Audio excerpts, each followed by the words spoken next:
تعالوا نشوف بقى مع بعض ازاي ان احنا نبتدي نعمل الاوتوميشن بتاعنا. الاوتوميشن ده بالنسبه لي الباك بون او العمود الفقري بتاع الاوتو ربح.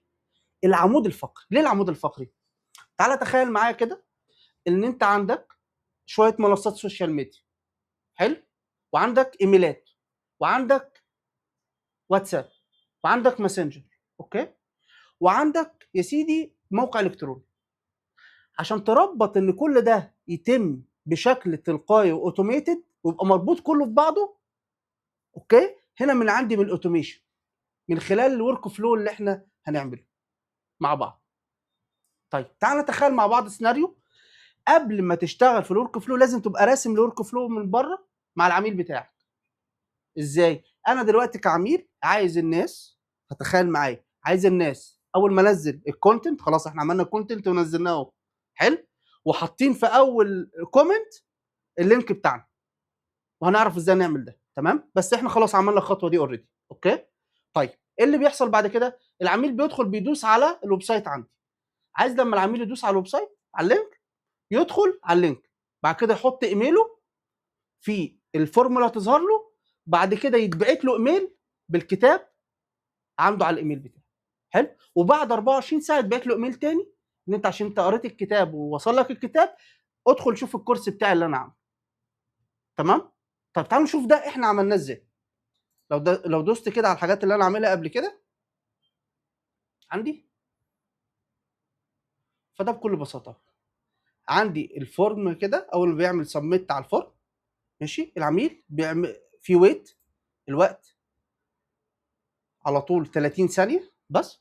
بعد كده بيتبعت له ايميل، سند اي بوك ايميل اهو، بيتبعت له ايميل كده، ده الاسم بتاعه اللي انا شايفه، ما بيشوفوش العميل، ولكن العميل بيشوف الاسم بتاعك اللي هو الاسم محمد عزت، ده الايميل الاحترافي بتاعي اللي انا ببعت من خلاله، اوكي، ده السبجكت او العنوان بتاع الايميل، تمام كده، وده الايميل نفسه البادي بتاعه. بكل بساطه بدوس هنا اهلا وسهلا، الكونتاكت نيم ده بيسحب اسم العميل تلقائي من عندي من ايه؟ كونتاكت اللي احنا دخلنا عليه، تمام، عشان كده دخلنا عليها في الاول.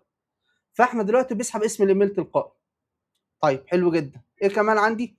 اهو باعت له كده، والله اهلا وسهلا بيك، سعيد انك شفتك مره تاني، ودي نسخه مجانيه من الكتاب بتاعي اللي بيتباع على امازون $9. انا رافع الكتاب على امازون كي دي بي اصلا، تمام، عشان تديني مصداقيه وتراست اكتر، وممكن يجي مبيعات برضو من امازون كي دي بي، مفيش اي مشكله، تمام. طيب اول ما هيدوس هنا على اللينك ده هيتفتح له اللينك على طول على جوجل درايف ان هو يحمله، مفيش مشكله عندي. ولو اي سؤال ابعت لي على محمدعزت.online، ده الدومين بتاعي، تمام.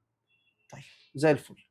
بعد كده ايه اللي بيحصل عندي هنا؟ كرييت بيحصل له كرييت، تمام، والمفروض ان هو بيتضاف عندي في الماركتنج بيبلاين اللي احنا شفناه مع بعض، تمام زي الفل. بعد كده بيعمل التاج، التاج اللي اتكلمنا عنه اساس الموضوع. فالتاج دلوقتي اهو اي بوك 200 ووردز، لو احنا فاكرين في التاج لما دخلنا على الكونتاكت وريتكم لما عملت فلتريشن بالتاج الناس اللي معاها الاي بوك ده، اوكي. طيب منين خدوا التاج؟ من هنا، الناس خدت التاج تلقائي من ايه؟ من هنا عندي في السيستم.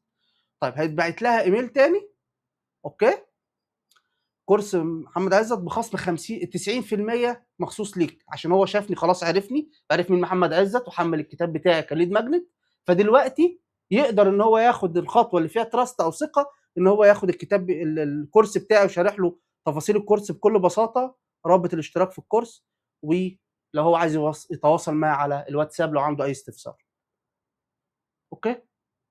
حلو الكلام. طيب تمام جدا. تعالوا ان احنا نحط ان انا عايز ان انا الايميل التاني ده ما يتبعتش على طول، يتبعت ويت. هدوس على ويت هنا، اوكي، واكتب كده ويت، واخليه يتبعت بعد 24 ساعه، تمام. ادوس كده بكل بساطه. البريد تايب هكتب واحد عندي هنا، واكتب هنا اختار دايز، هنا بعد هيستنى يوم وهيبعت الايميل التاني، تمام. خلاص انا عايز الدنيا تمام كده معايا، بدوس على سيف.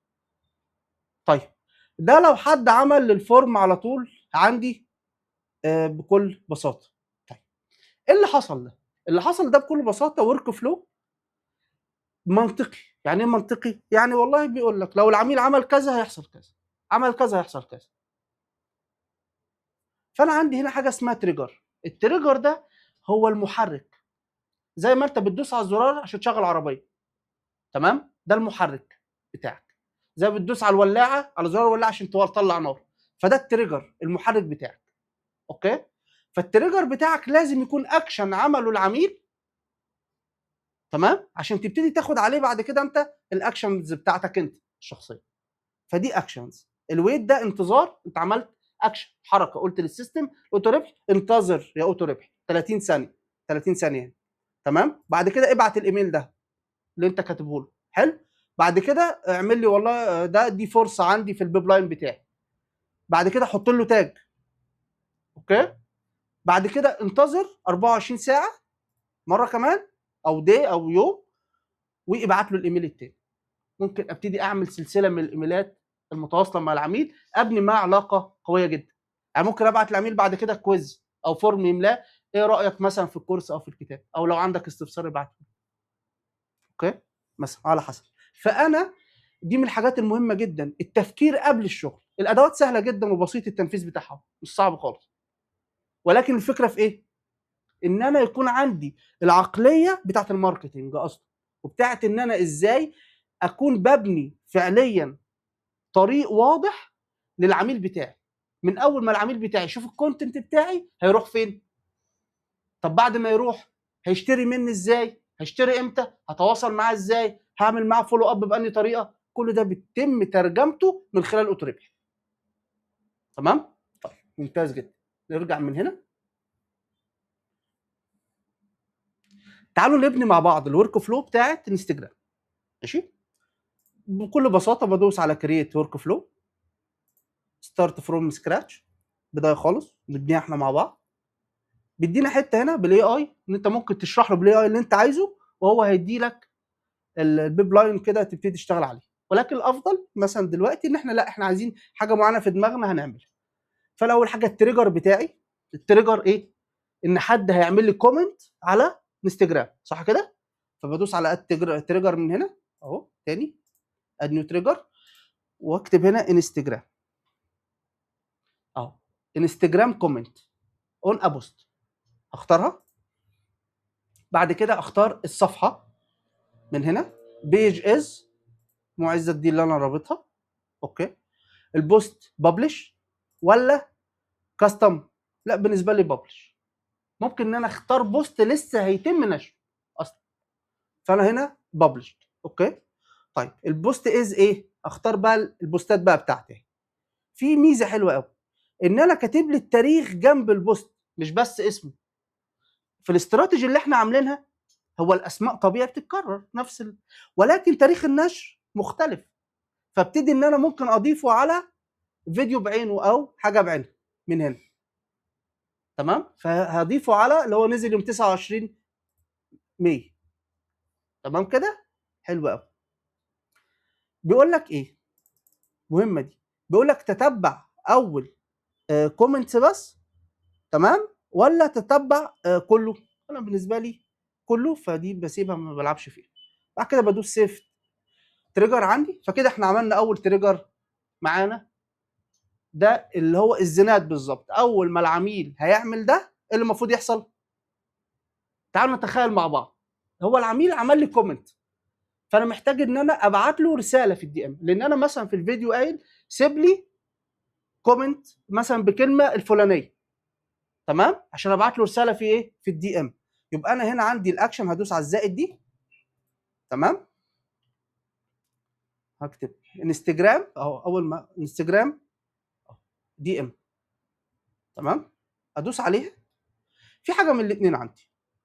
اول حاجه هو بياكد لي ان انستجرام عامل كونكتد، ده رقم واحد. رقم اثنين، ده اسم الاكشن انستجرام دي ام. ممكن تغيرها براحتك من هنا براحتك خالص. ماشي؟ هنا التمبلت، لو انت عامل تمبلت للمسج ممكن، يعني هنشوف المكان نعمل منه تمبلت للمسج. في الماركتنج برضو ليها مكان ان احنا نعمل تمبلت للمسج، او ان انت تعمله هنا بايدك تكتبه دلوقتي، مفيش مشكله. لو انت موجود عندك في الليست ممكن تختاره من هنا، لو مش موجود بتكتبه عادي خالص، تمام؟ فانا هعمل ايه هنا؟ هبعت له المسج دي، هبعت له المسج دي اهلا مثلا اهو، اهلا وسهلا. ماشي،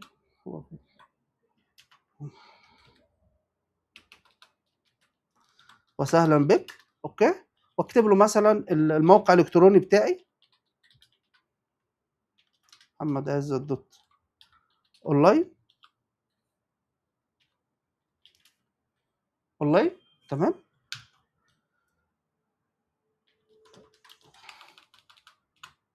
للحصول اهو، بص، للحصول مثلا على الكتاب المجاني. شكرا. تمام، حلو. ممكن اعمل اد اتاتشمنت واضيف الكتاب اصلا من هنا اصلا بكل بساطه، او ان انا ممكن احط لينك بتاع الكتاب. طبعا عندي على جوجل درايف احط ايه اللينك بتاعه.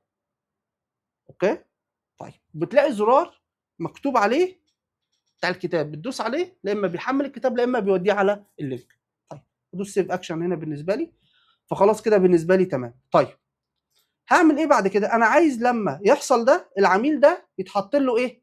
تاج، زي ما احنا اتكلمنا. يبقى انا هعمل له تاج، نكتب تاج هنا كده عندي، تاج اد كونتاكت تاج بكل بساطه. تمام، وهنا لا اما بختار تاج من التاجات دي، ممكن اخليه انستجرام. اوكي، او ان انا اكتب تاج جديده زي ما احنا عملناها. يبقى اذا السيستم هو طالما نفس الحاجه هتعملها في اي مكان في السيستم، هي بنفس الاعدادات. تمام. طيب بدوس على سيف اكشن هنا عندي، خلاص تمام بالنسبه لي. بس انا عايز حاجه مهمه، لما ده يحصل يتبعت لي ايميل عندي على الجيميل يقول لي ان في حد جديد اتضاف عندي. اوكي، فانا هدوس كده عندي مثلا، وده بالنسبه لي هيبقى نوتيفيكيشن. تمام اهو، سند نوتيفيكيشن. اوكي، ممكن اختار كده عادي خالص، واختار التايب بتاعها يكون لا اما ايميل لا اما لو اخترت نوتيفيكيشن بس هيجي لي داخلي في المنصه. تمام، وبننزل برضه على الموبايل ابلكيشن اسمه ليد كونكتور، بيجي لي كل الاشعارات عليه. تمام، بدخل عليه بالايميل بالجيميل بتاعي والباسورد عادي خالص زي اللي مسجل بيهم على المنصه، اوتو ربح بيفتح معايا بيجي لي كل الاشعارات بتاعتي. طيب بختار مثلا ايميل، انا عايز الايميل. طيب الايميل هيبقى من مين؟ اوكي، هيبقى مثلا خلاص هيبقى محمد عزت مثلا. اوكي اهو، مثلا من الايميل ده عادي مفيش مشكله عندي. واليوزر او السبجكت بتاعه مثلا هكتب ليد، هكتب نيو انستجرام ليد مثلا بالنسبه لي.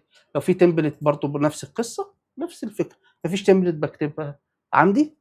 تمام عميل جديد سجل مثلا، سجل من انستجرام. بكل بساطه نفس الفكره، بدوس على سيف اكشن. عايز اعمل تيست ايميل، ببعت ايميل تيست ليا وبشوف الدنيا، بدوس على سيف اكشن. تمام كده انا خلصت بالنسبه لي ورك فلو. خلص كده؟ لا ما خلص. ليه؟ في حاجه مهمه جدا هي الببلش، لازم اعمل ببلش. بدوس سيف، دي مهمه جدا وناس كتير بتنساها، تبقى مستنيه الورك فلو يشتغل، لا ما بيشتغلش. اوكي، عشان كده مهم جدا ان انا اعمل تيست واحط نفسي مكان العميل. طب احط نفسي مكان العميل ازاي؟ ادخل اعمل كومنت على البوست ده، تمام، واشوف هل هيحصل كل ده ولا لا. تمام، فده شيء واضح، شيء مهم جدا بالنسبه لي. ده ورك فلو خلاص انا مش عايزه شغال دلوقتي، بخليه درافت عندي اشغله براحتي فيما بعد. طيب الورك فلو ده مهم جدا هندخل عليه ونشوف كل تفاصيله، ان هو من اقوى الحاجات وهو العمود الفقري فعليا بتاع اوتو ربح، واقدر اعمل من عليه كل حاجه واربط كل حاجه ببعض. تمام،